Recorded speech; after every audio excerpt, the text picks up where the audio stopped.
గురూజీ తణుకు నుంచి రాంప్రసాద్ కాలర్ లైన్లో ఉన్నారు, వారితో మాట్లాడదాం. హలో, నమస్కారం గారు గురూజీ గారు. నమస్కారం అండి రాంప్రసాద్ గారు. ఎవరి గురించి తెలుసుకోవాలనుకుంటున్నారు? నా గురించే తెలుసుకోవాలనుకుంటున్నాను మేడం. తప్పకుండా అండి, మీ నక్షత్రం చెప్పండి. రోహిణి నక్షత్రం అండి. సరేనండి, మాట్లాడండి గురూజీతో. నమస్కారం అండి. గురూజీ నమస్కారం అండి. మీ పాదాలకు నమస్కారం అండి. మా ఆశీస్సులో ఉంటుంది. నేను ఫిబ్రవరి 21, 1964 పుట్టాను గురూజీ. సరే. ఎప్పుడు ఏదో తెలియని మనోవేదనగా ఉంటుంది. సంతోషంగా ఉండటం అనేది చాలా తక్కువగా ఉంటుంది. ఆర్థికంగా చూస్తే నిజంగా చెప్పాలంటే ఉద్యోగం చేస్తున్నాను, ఆదాయం ఎలా ఖర్చు అవుతుందో తెలియట్లేదు. ఒక్క పైసా కూడా నిలవ ఉండలేదు గురూజీ. ఏం పని చేస్తారు మీరు? పంచాయతీలో ఉద్యోగం చేస్తాను. ఓకే, మంచి ఉద్యోగంలోనే ఉన్నారు, ప్రాబ్లం లేదు. రోహిణీ నక్షత్రం అంటే శ్రీకృష్ణుడు నక్షత్రము, చంద్రదశలో జన్మించారు. జన్మజాతకం బాగుంది. చంద్రుడు మీకు బాగుంటే, జీవితంలో క్షీణచంద్రుడు ఉంటే మానసికంగా ప్రశాంత, అంటే మీరు పుట్టిన సమయంలో క్షీణచంద్రుడు అంటే చంద్రుడు క్షీణిస్తూ ఉంటాడు. అలాంటి వాళ్ళకి మానసికంగా ప్రశాంతత ఉండదు. ఇప్పుడు కుటుంబంలోనూ అన్నీ ఉంటాయి కానీ ప్రశాంతత ఉండదు. ఉద్యోగంలోనూ అన్నీ మంచి పేరు ప్రతిష్ట గుర్తు, అక్కడ ప్రశాంతత ఉండదు. అంటే ఇక్కడ ఎలా ఉంటుందంటే చూడడానికి చెప్పుకోవడానికి అన్నీ ఉన్నాయి కానీ అనుభవించడానికి మాత్రం ఏమీ లేదు. అందుకే మీకు ప్రశాంతత లేదు. అవును కదా? అది పరిస్థితి. తర్వాత మీకు నమ్మక ద్రోహం జీవితంలో ఎక్కువ జరుగుతుంది, చాలా జాగ్రత్తగా ఉండండి. అవును గురూజీ. మీకు పర్మనెంట్ ఫ్రెండ్స్ ఒక్కరు కూడా లేదు ఇప్పుడు దాకా. కరెక్టే గురూజీ, 100% కరెక్ట్ అండి. 3 నెలలు 6 నెలలు దానికన్నా ఎక్కువ ఉన్నాడంటే మిమ్మల్ని అతను ఉపయోగం చేసుకుంటూ ఉన్నాడని అర్థం. అవునండి. అది పరిస్థితి. మీరు ఒక్కోసారి ఎలా అయిపోతుందంటే నా కష్టాలు చెప్పుకోవడానికి ఎవరు లేదా అని మానసికంగా బాధపడిపోతారు. అలా వస్తూ ఉంటుంది. కానీ దీనికి అన్ని క్షీణచంద్రుడు దోషం ఉంది కాబట్టి ఇలాంటి దోషం ఉంది. మీరు ఇంకేం జాతకంలో ప్రాబ్లం లేదు. ఈ క్షీణచంద్రుడు దోషానికి మనం ఏం చేయాలంటే పౌర్ణమి రోజు సాయంత్రం పూట ఒక చెంబు నుంచి పాలు, ఆ పాలు లోపలికి కొంచెము పసుపు కుంకం వేసేసి, పచ్చిపాలు పసుపు కుంకం వేసేసి దానికి ఒక మామిడి ఆకు పెట్టి దానిపైన కొబ్బరి బొండం లేదా కొబ్బరికాయ పెట్టేసి దానికి బియ్యం పైన కలశం పెట్టాలి. పౌర్ణమి రోజు సాయంత్రం ఇంట్లోనే లేదా రాత్రి పెట్టేసి దానికి చంద్రుని ఆవాహన చేసుకోవాలి. అక్షంతలు చేతిలో పట్టుకొని ఆప్యాయస్సు సమేతతే విశ్వద సోమరుక్ష్ణం భవా వాజస్స సంగతే అనుకొని ఆ చంద్రగ్రహాన్ని ఆవాహన చేసుకోవాలి. లేదు అంటే చంద్రుణ్ణి మీరు మనసులో ఏకాగ్రతగా చంద్రుని ఆవాహన చేసుకోండి. ఆ చంద్రదేవతని తెలుసుకొని అక్షంతలు వేసేసి దాన్ని చక్కగా పూజ చేసి కొబ్బరికాయ కొట్టి పూజ చేసేయండి.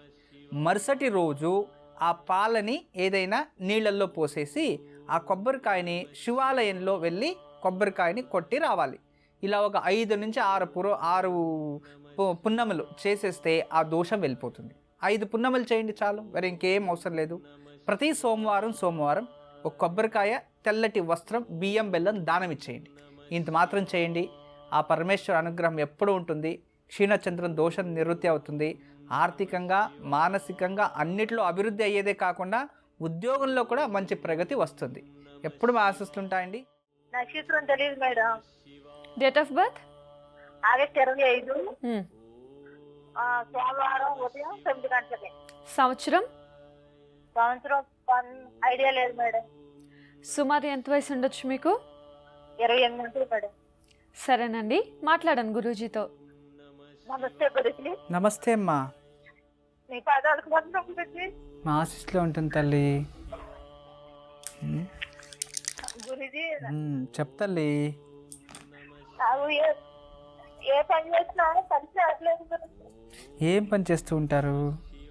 నేను పెద్దగా చదువుకోదు గురూజీ, 7th క్లాస్ చదువుకున్నాను. సరే. అయితే మా వారికి జీతం 10,000 వస్తుంది గురూజీ. దాని మీద ఇంట్లో చదువుకోవడం కష్టంగా ఉంది గురూజీ. అయితే టైలరింగ్ చేస్తాను గురూజీ. టైలరింగ్ షాపులకి వెళ్ళి కుడతాను. నా చేత్తో బయట వాళ్ళు కుడితేనేమో బాగుంటుంది అంటారు. నాకై నేను కొంతగా కుట్టుకుంటేనేమో కుదరట్లేదు. ప్లస్ 1-2 కుట్టినా డబ్బులు ఇవ్వట్లేదు గురించి. నాది నాకు కలిసి రావట్లేదు గురించి. సరే తల్లి, ఎన్ని రోజుల నుంచి చేస్తున్నారు ఈ వృత్తి? ఈ వృత్తి చదువు మానేసిన కానీ చేస్తున్నాను గురించి. అంటే పెళ్లి కాక ముందుటి నుంచినే ఈ వృత్తి చేస్తున్నారు? అవును గురించి. అమ్మ పాతకాలం మనిషి గురించి. అమ్మ ఎప్పుడు చదివియాలంటే భయపడింది, బయటకు పంపించాలంటే ఆ రోజులు బాగా ఉన్నాం, నువ్వు వెళ్ళొచ్చు, టైలరింగ్ వరకు ఇంట్లో కూర్చొని పని చేసుకోవచ్చు అనే పంపించడానికి భయపడింది గురించి. సరేమ్మా, ఏదో బతకడానికి ఆ టైలరింగ్ కన్నా పంపించింది కదా ఆ టైంలో. అలా భయపడింది గురించి. సరే తల్లి. ఇంకోటి గురించి, నేను ఎక్కడికి పెళ్లిళ్ళకి వెళ్ళినా, మధ్యకి వెళ్ళినా, చెడుకి వెళ్ళినా, ఏదన్నా ఊరు వెళ్ళినా సరే అసలు వెంటనే తల్లంతా వచ్చేసి వాంతులు అయిపోతాయి గురించి. Okay okay. వాళ్ళ ఇంట్లో ఏమన్నా కర్మలు ఏమైనా ఉంటే నాకు కనపడిపోయి వెంటనే నన్ను పెట్టేసినట్టుగా అసలు టిక్కగా పిచ్చిగా అయిపోతాను గురించి. అంత ఇబ్బందిగా, అంత బాధగా ఉంది గురించి. నా భర్త చాలా మంచి గురించి. తెచ్చిన సంపాదన సరిపోగా నేను కూడా ఎంతో స్థాయితో చేస్తా. ఇది గురించి నా ప్రాబ్లం.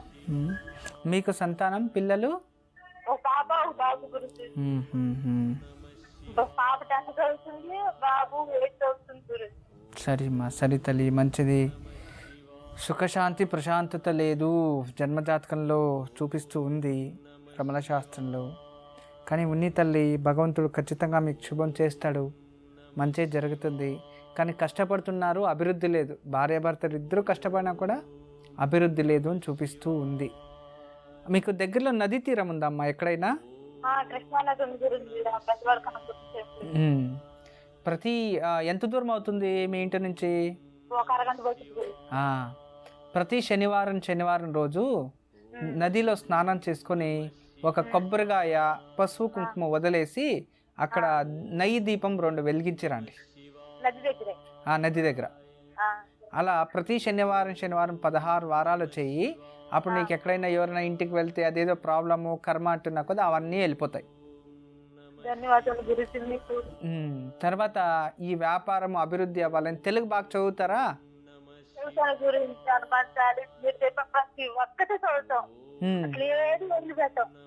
సరే అమ్మా, అప్పుడు మీరేం చేయాలంటే ప్రతిరోజు ఉదయాన్నే మహాలక్ష్మి అమ్మవారి ముందు ఈ ఒక ఆవ నూనెతో దీపం వెలిగించి మహాలక్ష్మి ముందు కనకదార స్తోత్రం చదువుకో. సాయంత్రం ప్రతిరోజు వెంకటేశ్వర స్వామి ఉంటాడు, ఆ ఇద్దరు మహాలక్ష్మి కొబ్బరి నూనెతో దీపం వెలిగించు. సాయంత్రం వెలిగించి వెంకటేశ్వర వజ్రకవచం చదువుకో. ఇలా ఉదయము సాయంత్రము 108 రోజులు చక్కగా చేయి తల్లి. మధ్యలో 5, 6 లేదా 7 రోజులు చేయరాదు, అంటే ఋతు సందర్భంలో 7 రోజులు చేయకుండా తర్వాత చేయొచ్చు. ఇలా చక్కగా నువ్వు పాటించమ్మా. ఖచ్చితంగా నీకు దారిద్ర్య దూరం అవి చాలా మంచి జరుగుతుంది.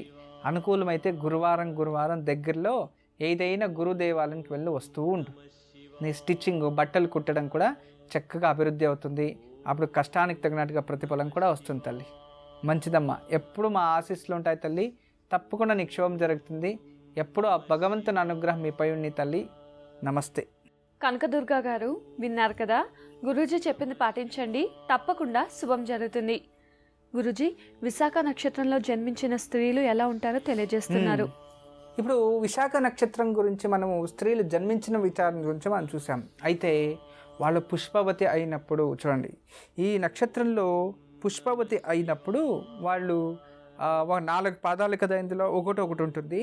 దీంట్లో నక్షత్రంలో పుష్పవతి అయితే కఠిన స్వభావం, అంటే ఎక్కువ 1 వర్డ్ మాట్లాడడం, ఆన్సర్ చిరాకు పడుతూ మాట్లాడడం అలాంటివి ఉంటుంది. తర్వాత ఇతరులతో నుంచి త్వరగా వీళ్ళపై నిష్ఠురాలు వచ్చేస్తూ ఉంటాయి, అంటే ఎక్కువ అపవాదాలు ఎక్కువ వస్తూ ఉంటాయి.